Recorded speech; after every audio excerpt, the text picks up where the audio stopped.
Have you ever wondered why, when you pull away, the avoidant attachment style, specifically dismissive avoidant, is highly unlikely to chase you? And in fact, what are the exact experiences where they might chase, but most of the time they don't? And there's actually cornerstone reasons as to why. So in today's video, we're going to talk about why the avoidant lets you leave, why they don't often chase, and some really important learnings about how to handle these types of situations that might shock you and completely transform the way you treat these scenarios going forward.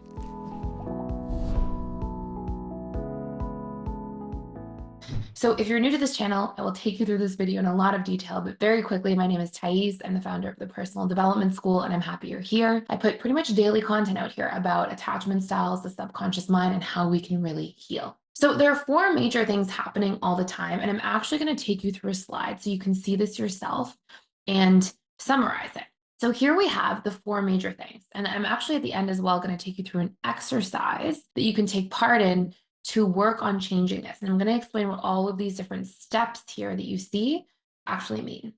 So the first reason the avoidant doesn't attach in a relationship and really work through and fight for a relationship if it's starting to fall apart or unravel is that they are constantly operating from feelings minus fears. Now, I say this on this channel a lot, but there's a couple of really important caveats here. Dismissive avoidance in particular, when they are entering into a relationship, they often show up as their best self very early on. But the moment an attachment is really formed, the moment there's actually this deeper connection and they start to feel vulnerable and they start to feel like they have real feelings that they're developing for somebody, this in particular is what will cause them to deactivate. Now, let's say they have really strong feelings for you. Let's say their feelings are like at a 9 out of 10 of strength and intensity. But let's say that their fears are at a 7 or an 8.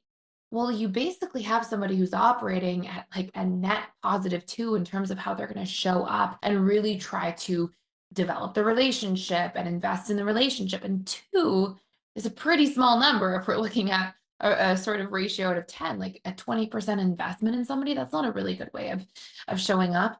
But this happens often because dismissive avoidants are carrying all these fears. I want to explain this concept for a second. You'll see this here. It's a catalyst for wounds. The attachment being formed is a catalyst for wounds. What do I mean by this?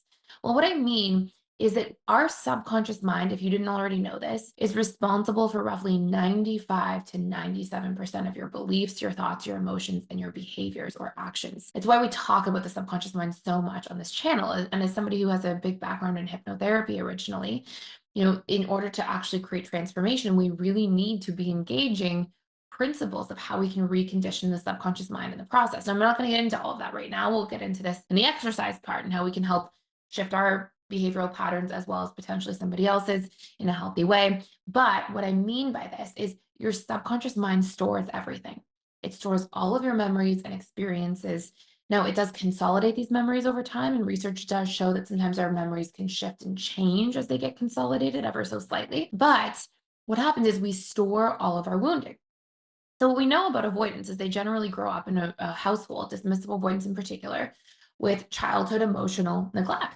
In other words, they tend to be quite neglected. And what this does is that causes a child who's actually wired for connection and yearns for connection to feel this deep sense of rejection and shame. Like, oh, what's wrong with me that I can't get my needs met when I'm yearning for this emotional connection from my parents? But when they don't get these needs met, they store their feelings and experiences around vulnerability and being a young child and how vulnerable that feels, needing something from somebody else and trying to rely on that from somebody, but they're not able to give it. They store that with shame and with fear and with pain. So when you first start dating a dismissive avoidant, you won't see that, right? You're going to see them feeling confident, comfortable, ready to show up for the date, charming, on their best behavior. But it's once there's actually this attachment bond that is formed that now all of these wounds of childhood emotional neglect, that deep attachment, well, what does that remind the subconscious mind of? The subconscious mind goes, oh, I remember what it's like to feel deeply attached. And it makes me feel like I'm going to be neglected or rejected or that I'm shameful and it feels too vulnerable and I don't like it. And that's when you start to see the person really pull back and become more afraid. Number two, dismissive avoidants tend to have this belief, this expectation where they think relationships should always be easy. And, I think it's really important to acknowledge that we have expectations. This is all of us, not just dismissive avoidance. We have expectations when we are in a state of learned helplessness.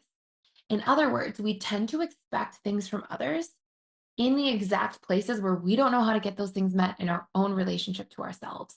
You can see this really obviously, right? Like anxious attachment styles, they tend to struggle to self soothe.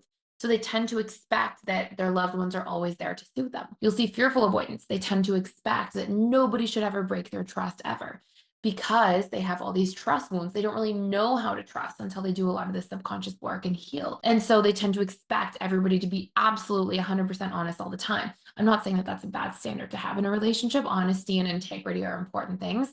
But I mean, like fearful avoidance can think about leaving a relationship the moment that somebody tells a white lie, for example, right? So that represents the learned helplessness. Dismissive avoidance, their version of this is that they struggle to work through hard relationship challenges because they don't have modeling for this. So if they've never seen conflict hashed out, oh, I'm feeling this way. Okay, I understand why you're feeling that way. What do you need? I need this. If they haven't seen conflict moved through proper conflict communication, well, then they're in learned helplessness. They don't know how to move through conflict. So if I'm somebody walking around with the conditioning or programming that says, I am, never going to be able to move through conflict, well, guess what's going to happen? I'm going to expect that I can find the perfect partner who will make relationships always easy so we never have to get into conflict. Just like if I'm a fearful avoidant, I would expect that I find the perfect partner who never lies, or if I'm anxiously attached, the perfect partner who will always self-soothe me. We tend to outsource our ability to get these needs met through these different veils, right? It's like, okay, if I can't do this, my partner better do it for me. So, and this is another reason that an avoidant won't fight for a relationship. The moment they see conflict, they're like, oh, this isn't supposed to be how it is, right? That's their programming, which is really a lack of awareness because of limited modeling. The third one here is they flaw find. Dismissive avoidants do this all the time. They flaw find as a self-protection mechanism. They won't do this early on so much, before they make that attachment, but it's once the actual attachment has been formed that then they begin to flaw find. And so they'll look for all the flaws and all the reasons that this may not work out and why this person may not be the right person for them. They're doing this from a place of trying to reassure themselves they don't need somebody. So if the person doesn't show up and meet their needs, they'll be fine without them. And it's actually self-protection mechanism, again, as a result of childhood emotional neglect. If you grow up in a household or there's a lot of neglect that happens to your emotions, you don't want to feel that vulnerable again. So you want to convince yourself that you don't need to be vulnerable to anybody. And that's your way of coping. Number four, dismissive avoidants do not know how to co-regulate. What does that mean? Well, if I am in a position in a relationship where I think I'm supposed to meet some of your needs, maybe not a ton of them, but some of them, and you sure request them from me, and I don't know how to let you in to meet mine, we are not able to regulate together. Part of co-regulation in relationships, which is actually a pillar of having a securely attached dynamic with somebody, is that I can notice that I don't feel good, realize I need something from you, share what that need is with you, get that need met through you, and you can do the same for me. And there's reciprocity. Because avoidants are so afraid to let people in, because at a root level, they're too afraid to be vulnerable, they don't know how to co-regulate. So what will happen is they'll be in these kind of one-sided relationships. Now, here's something that's really tricky and confusing for people. You're like, what do you mean one-sided relationships? Avoidants usually end up in relationships with people who are very giving and very generous. And this is true. But have you ever been in a position as a person where somebody's really pouring into you and they're giving all these things to you, but they just happen to be things that you don't need? You say, oh, no, I don't need that. And they keep giving it to you. What ends up happening is it feels confusing, right? It doesn't feel like you're really getting your needs met or replenished if those needs that are being met are not things you really need from them. And this happens a lot with dismissive avoidance. They end up in relationships with very generous partners, but because they're unwilling to really receive from people and really open themselves to people, it doesn't feel like they're letting themselves get their needs met by other people. So people pour in and it's kind of like it falls on deaf ears. Like the person, it doesn't even land with them when somebody's really generous the vast majority of the time. Now, there are particular needs that avoidants do have, and we do talk about those in other videos on here, but relationships will often burn them out because they don't know how to communicate what they actually need to a partner. So they're often getting needs met that they don't actually need. And as a result of that, they struggle to co-regulate. They don't feel emotionally balanced when in the company of other people for prolonged periods of time. Now, this is a very simplistic description of co-regulation. Whoops. If you want to do a deeper dive into co-regulation, I actually have a course you can check out fully for free for a limited time. I will put the link down below, but I want to do this exercise here together. So you're in a relationship, it's falling apart, it's with a dismissive avoidant, and you're wondering, like, why are they not showing up and fighting for the relationship? Well, what can you actually do? Number one, you have to set a deadline. If the relationship's not going well, the last thing that you want is to end up investing in a relationship for a very long time where somebody is not available to you. In other words, you don't want to be in a relationship fighting for something, the only one really fighting in the relationship for 2 years, 5 years, 10 years, because it's not fair to you. So you set a deadline so you get out of the gray area. That deadline is a very individual decision. For some people, if they've been in a relationship for 10 years, the deadline might be 1 year. If you've been in a relationship for 1 year, the relationship might be 3 months, right? It's going to depend on how much you want to invest and for how long. Now, within this deadline period of time, let's say, for example, it's 3 months that you're going to try to work this out, you need to see, does the needle move? That's one of the most important things. Does the needle move? Are there quantifiable improvements? Okay. In other words, are there measurable improvements? Do I see that we text much more throughout the week?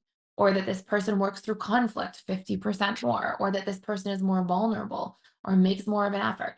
So you need to be clear about how long will I invest in this relationship for and what would I be looking to see change.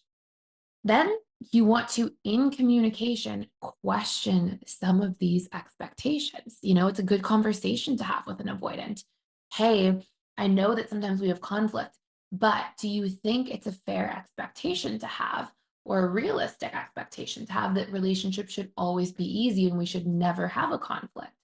Or do you think that we should have a partner where there's an exact perfect fit and we don't have any flaws to share with one another? Or do you think it's more reasonable that, hey, we're going to have flaws, but we want to learn to work through those things and communicate about those things so that we can solve for those pieces of conflict or those flaws or differences? So you want to have a conversation about these things because dismissive avoidants tend to be very reasonable and very rational. And so when this is brought to them in a logical form, it can actually go a very long way. And it can be good for you to not have those expectations put on you, but it can also be great for the avoidant to realize some of these things about themselves. And it can actually be helpful and healing for them. Then, last but not least, you want to be communicating your needs. Okay. You want to be communicating your needs with three key ingredients: positive framing, paint a picture, and you want to see these needs through and not be afraid to remind them. What I mean by this, when positive framing, there's a big difference between saying, you never meet my needs, you never spend enough time with me or text me enough, versus saying, hey, I would really love for us to work on being more consistent with our texting in a relationship because I really love talking to you. There's a night and day difference in terms of your ability to be heard. Okay. So positive framing is really important.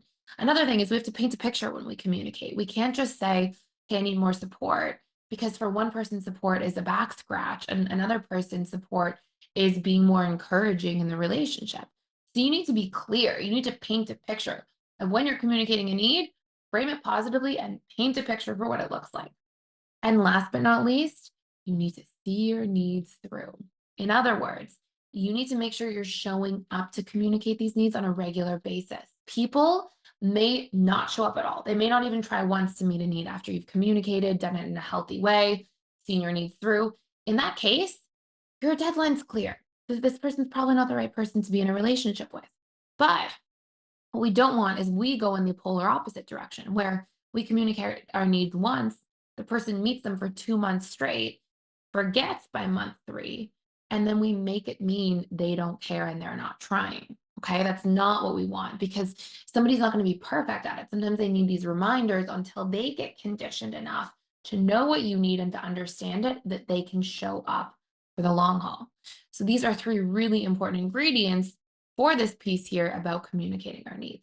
Now, hopefully this gives you a ton of context. If you want to do a deeper dive into conflict communication with a dismissive avoidant, how to perfect this, or like I talked about earlier, a little bit about co-regulation. If you want to check any of these resources out fully for free, I will put links down below for these things if you want to do a deeper dive inside the personal development school. And I'm also in there throughout the week, 3 days of the week, 4 full webinars. If you have questions for me, you want to ask me questions live, type anything, I'm in there leading different webinars and support groups. So join me in there. You can check it out free for a limited time, and you can also check out deeper diving into communicating your needs or making sure that you learn about co-regulation and how this affects your relationships in a really big way. That's it for today. Thank you so much for stopping by and for watching. Please like, share, and subscribe to this channel if you're enjoying this, and I can't wait to see you in the next video.